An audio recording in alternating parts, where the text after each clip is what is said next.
Hello, folks. JD Wessel here with another episode of the Wildcat Breakdown. I'm joined here by Jaden Cover, Andrew Pfeiffer, and a special guest, Craig Sullivan. How you doing today, Craig? Oh, doing great, JD. Jaden and Andrew, how you doing? Pretty good. I'm good. We're going to talk about the Huskers, baby. Wow, good to hear. We got a beautiful snowy Friday morning, and of course, we're here at school. Sutphen can't ever give us a break off. No, I'm just playing. Sutphen's gave us plenty of breaks this year, but let's just hop right into it. Craig today taking the reins for us. He's going to be talking about Nebraska recruiting and Nebraska basketball. Just a little rundown on how it's all going for the Huskers right now, and we might also be talking about a little bit of Creighton basketball, just kind of how March might go for Nebraska and Creighton come end of the season. So yeah, let's just get right into it, Craig. Okay, starting up with Husker recruiting and Scott Frost transition class. Very nice one, if I might say so myself, coming in 21st overall according to Rivals and 22nd in the 247 composite. In Rivals, they were the third-ranked class in the whole Big Ten and third-ranked average star ranking. 9 4-star recruits. Jaden, what do you think that's going to end up having right here? I just think it's amazing what he was able to pull out, with the final 2 months. I mean, going into it, I think Rivals had us at 97 when Scott Frost took over. So the fact that he was able to get all these guys on board and get us up to the 21st best recruiting class, I mean, with what he was able to do in that amount of time, I wouldn't be surprised to see the Huskers pull out a top 10 class next year. And going back on that, Bill Moos getting rid of Coach Riley. Obviously, Riley was a great guy, but not the best football coach, especially because you can't run a pro-style offense in college football. That's just where I'm coming from, but I think hiring Scott Frost, especially from if you're looking through Bill Moos' perspective, was probably one of the best moves of decisions of his career. Bringing him in, it's raised the hype for this team. The spring game, which typically isn't as busy, is sold out for the first time in a very, very long time, and within about 36 hours. And like you said, within that short amount of time, and a team that struggled so much last year and was beginning to die off. And I wasn't even expecting we could have lost our sellout streak, going into this year. But I think with the return of the debut of Scott Frost, it's brought the hype back to this team, and I think that's what a lot of recruits are seeing, which is why they're wanting to come to our school. And going back on what Jaden said, I think we definitely could see ourselves ranked top 10 eventually. Maybe not this year, but down the road, this team has some real potential with the recruiting class. I'd have to agree, and obviously picking up the hottest coach in America, the coach of the year, you're going to have a lot of hype around you. You're going to get those recruits, and I think for Scott Frost, it was kind of, obviously he's a great recruiter. You see all the in-home visits he has on Twitter, and he connects with the players a lot, as you can tell.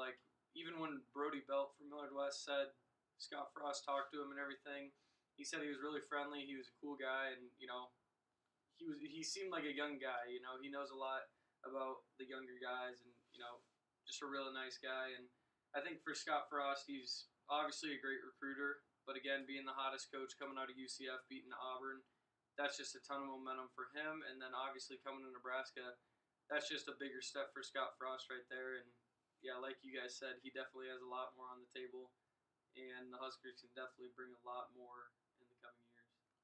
Yeah, but we definitely saw this class on signing day even had some late potential action from Maurice Washington, announced on ESPN2. He was an Army All-American MVP. He had 3 touchdowns in that game. He'll be probably making an instant impact. And you also look at signing day, Caleb Tanner, a 4-star out of Georgia, outside linebacker. He maybe can give this team something they haven't had, an elite pass rusher. Jaden, how do you think that could affect the team coming up? Especially just from pass rushing. I mean, I went to a few games this last year, and just kind of being involved in football, you start to notice little things. And so I watched our D-line play, and I mean, the quarterbacks could sit all day. I mean, the 3-4 defense I've never been a fan of anyways, unless you have an elite speed rusher, which we didn't have. And we almost played a straight-up 3-4 with no walk-up, and I just didn't feel like we were getting enough pressure from the outside. So I think adding Caleb Tanner is going to give us what we, every good team needs that elite pass rusher. They need someone, where both tackles look at it like, oh no, we have to block this guy.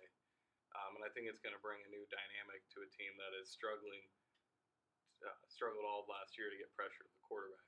Again, you can't run 3-4 in college football. It's just You can. It's just you have to have it modified to you where gotta there's a You have speed to have enough rusher. players to do I it. mean, we as see well. Alabama, they run a 3-4, but they get pressure off the edge. We didn't have those athletes to get pressure Let's off be the edge. real though. You can run a 3-4, but your players have to be good Yeah. to run a 3-4. And And I think you could have put us in a 4-3 last year. You could have give the other team 10 players, and we still wouldn't have stopped them. something you got to realize though is, all these guys that Scott Frost recruited, they were only freshmen. So, there's obviously no real promise that the Huskers are going to have a good season next year, and I think a lot of people know that. Some people are probably expecting Nebraska to go undefeated, win a national championship, just because Scott Frost is our coach. He went undefeated. Why can't Nebraska? But I think for the Huskers, they definitely still have a lot to learn. And we got to realize that these are all freshmen coming in. Obviously, some of them are going to make a big role for the Huskers, probably come out of the gates starting right away and make a big impact. But I think right now, for Nebraska, yeah, it's definitely a great time to get all these nice recruits. But again, this is the first step to the stepping stone, and I mean, there's really a lot more to come. Well, looking back on Scott Frost, he took a program that was 0-12, and within 2 years turned it into 12-0. Not necessarily saying that couldn't happen in Nebraska, but people need to be aware and kind of be more lenient on that. They can't expect like him coming first year in. But Again, Especially in the playing Big playing in the Big Ten, yeah, probably the which best is- conference in the nation. Absolutely, One of the probably best. better, arguably better than the SEC. Still two very good conferences, but people need to realize that if we don't go undefeated, that not all of it rests on Scott Frost's shoulders. That he's a first-year coach, and you can't really expect the best out of someone who's just now here at Nebraska. And we're gonna definitely see a whole new system, and people are gonna have to adjust and handle adversity in new ways. But I'm just saying, even if Frost can't pull off a few wins, you can't really take the heat off on him. I will argue, though, that the expectations should be higher than they were last year. Oh, absolutely. We're not. I'm saying national title undefeated season.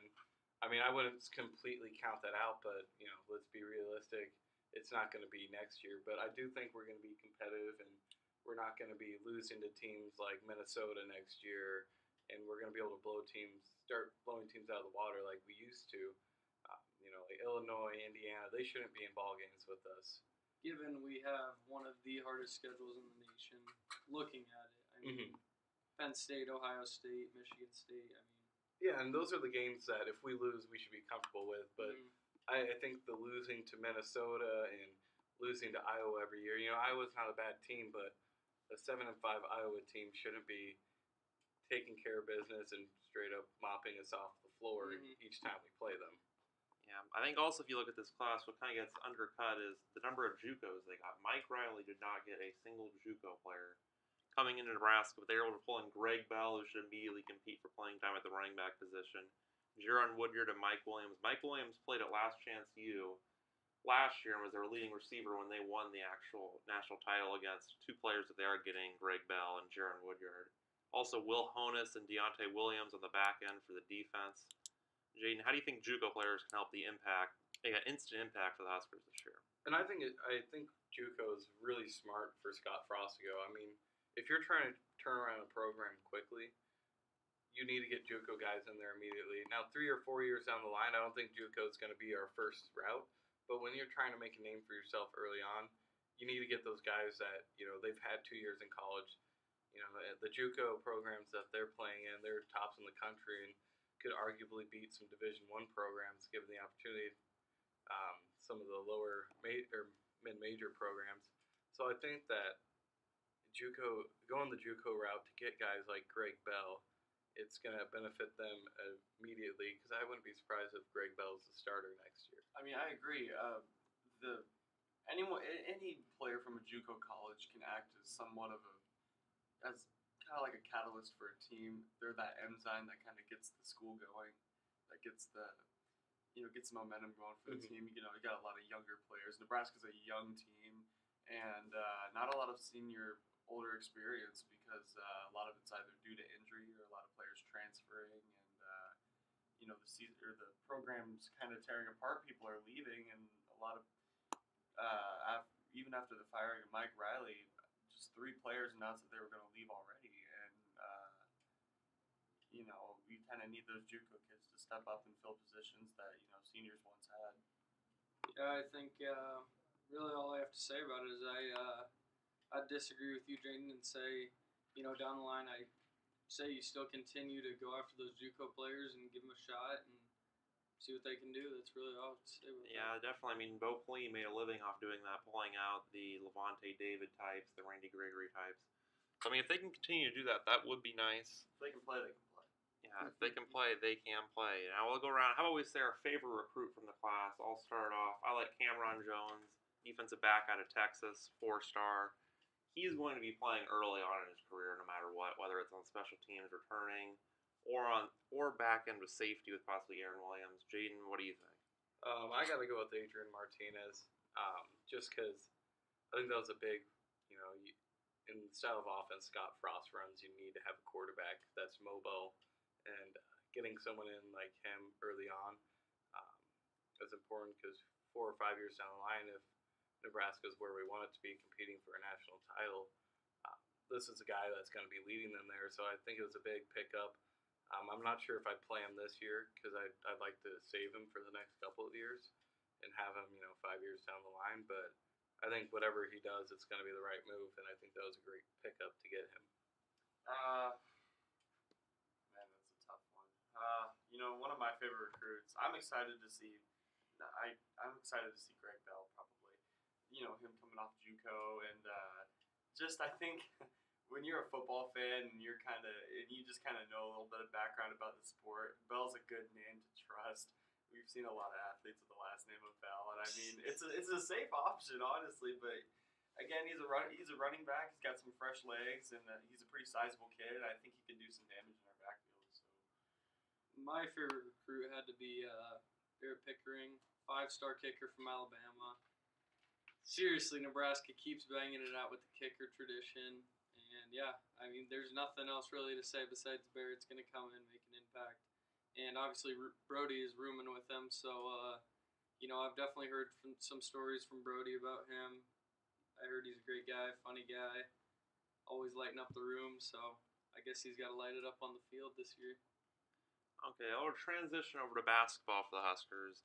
They're coming in at 18-8 and are firmly on the NCAA bubble. James Palmer playing like an all-conference player. Jaden, what do you think they need to do to get into the NCAA tournament? I mean, since they've already gone through kind of the tough part of their schedule, and I'm not sure who they're playing, but I know their next 4 games, which I think that'll end the regular season, aren't against, the top-tier opponents in the Big Ten. If they want to cement their spot in the NCAA tournament, I think if they win out, they have a spot. I know that no team over 20 or what were you saying, Craig, earlier? Like no team that is in a major conference with 21 wins or over has ever been snubbed from the tournament. And I don't think that if Nebraska finishes out with 22, 23 wins, they should get snubbed. Yeah, Nebraska definitely this year has looked the part when you've watched them play. They've had close losses against Kansas, close losses against Creighton. I mean, they've done everything but win those big games, and it's going to be a real test to see if the committee looks at that when taking that into account. Because if the Huskers do end up getting the 4 seed in the Big Ten tournament, they will get a double bye, and they will be playing a probably Tier 1 or high Tier 2 team. It will not be an easy win in the first game of the Big Ten tournament for them. I think for Nebraska, obviously, yeah, if they win out, they're going to have, 21 wins, and them having that momentum, I think will carry over to the Big Ten tournament. It'll give them a high seed, obviously. And I think if they show out in the Big Ten tournament, they're going to have a shot in the tournament. And I think they could honestly do some damage. I know they've never won a game in the NCAA tournament, but just watching this Nebraska team play, they kind of just feed off of their own momentum on the court, along with their home court advantage. But, aside from that, I think the Huskers on the court, very good team, and down the stretch they've proved that they can compete with a lot of teams, including Kansas and Creighton. And I think for the Huskers right now, they're on definitely a hot streak, and if they can keep it rolling, I think they're definitely in a punch their ticket to the tournament. Absolutely. I hope they make the tournament. I believe just one thing that they need to work on is consistency, because they've been inconsistent all season. Let's be real. I mean, they've lost some big ones. They've won some big ones. I mean, right now they're playing as the hottest team in America. Oh, absolutely. I they're on a agree. great When winning streak in the they're Big rolling Ten. on the hot hand, I mean, they're doing great. Like as of right now, recently. But there have been times where we've lost games that have been questionable. Like, why we shouldn't have let that one slip away. And I mean, there's a few teams that have shown us up time and time again. I was like, wow. So if other random small teams can do that to us, I mean, we have to take the Big Ten tournament and definitely March Madness into consideration. If they want to make those bigger postseason tournaments, they have to keep doing what they're doing, keep on that winning streak, and stay consistent with it. Yep, the Huskers have 4 more games back at Pinnacle Bank Arena against Rutgers, Maryland, Indiana, and Penn State, and only 1 more road game against Illinois and Champaign. So they have the potential to get to 23-8. I feel like if they do get there or do get to 22-9, I think it would be very hard for the tournament committee to keep them out, considering they'll be the 4th or 5th best team in the Big Ten. The Big Ten should be having 4 or 5 teams in the tournament every year, no doubt. It is a little bit of a down year overall for the Big Ten on the back end with the lower seed teams, but they still have teams in the top 5, 4 teams top 25, so I think that'd be a very big accomplishment. JD, anything you want to add about Creighton? Yeah, only thing I'd say about Creighton losing Martine Kroppel is obviously probably the biggest injury that any potential top 25 team would have. I think for Creighton, they would have been a top 25 team with him, given the strength of the Big East and their ability to beat the teams in the Big East. I think they're going to definitely struggle coming up into the Big East tournament, and they obviously still have some more tough games to end out the season. And I think for Creighton, I'd say Creighton is not for sure in the tournament, but I'd say playing in the Big East with the record they have right now, being one of the top 5 or 4 teams in the Big East, I think Creighton might have a spot in the tournament, and I think it really just comes down to the strength of their schedule, who they've beaten so far, how well they've played on the road and at home, and yeah, I think for Creighton, they definitely have a great chance to get into the tournament. I mean, do you guys have any opinion on Nebraska and Creighton if they play tomorrow, what the score might be? I think Nebraska is pretty hot right now. I think it would definitely be a good game. Creighton and Nebraska is always a fun game to watch, especially now that Nebraska's actually got some serious talent, like former 5-star Isaac Copeland. They got Thomas Allen's playing great off the bench, Isaiah Roby. I think Nebraska would win right now, but I thought they'd win earlier, so it's always a crapshoot when it's Nebraska. I've just been heckled about that many times this week about Creighton and Nebraska playing right now. Who would win? And one thing I kind of want to highlight for Nebraska, I know Andrew had talked about them losing games they shouldn't have, but I'd almost disagree with that. I'd say Nebraska, they're 1-4 against teams with a ranked record, which those are, half their losses there came from ranked teams. They beat Michigan, who was ranked. And these are the currently ranked teams. And then you look early on in the season, their first loss was to St. John's. And I'm not saying St. John's is world beaters, but apparently they can beat anyone because they upset Virginia and Villanova this past week. And going into it, they were 0-12. But regardless, they must be a talented enough team to beat those guys. So Nebraska lost to them. You saw them lose to UCF when they were still trying to figure themselves out, who they were as a team. But since they've finally started, playing more consistently, I think they can give anyone in the Big Ten a game, which we've seen. They gave Ohio State a close game the past week. The only real blowout they've taken this year, I'd say, was from Michigan State. Every other game has been pretty close. I mean, Purdue only beat them by 12, and I know 12 seems like a lot, but the way Purdue played all season, I don't know. I just think that this team has the potential to do some damage in March, like JD said. I'm not expecting, national title, but I think this was a good year for Tim Miles just to kind of, because I know a lot of people were kind of, not necessarily hot seat, but when is the program going to finally turn around? I think he has turned it around.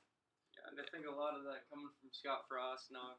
But since Scott Frost came, Nebraska has definitely had some good fortune, let's be honest. Won a national title in volleyball.